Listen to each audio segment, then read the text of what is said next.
Welcome to the Tech Egg. Don't get scrambled. Enjoy the video. You start by preparing the phone and PC. Enable developer options and turn on USB debugging. This lets your PC send commands. Once done, install ADB tools on your computer and connect the device with a USB cable.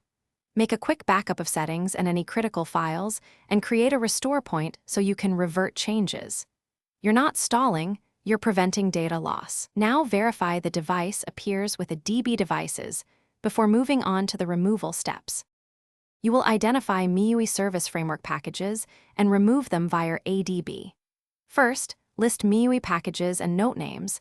This tells you what to target. Then run uninstall commands per package using a DB shell PM uninstall user 0 package. Name, this disables for the current user without wiping data.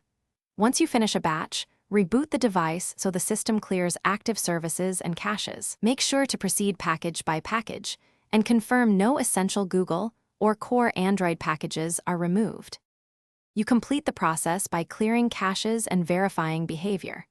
After uninstall and reboot, clear system cache to remove leftover notifications.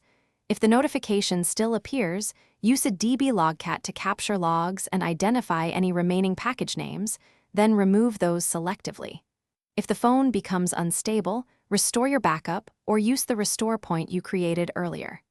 Finally, make sure automatic updates are off for MIUI components so the framework doesn't reinstall. Thanks for watching. Consider subscribing if I helped unscramble your problems.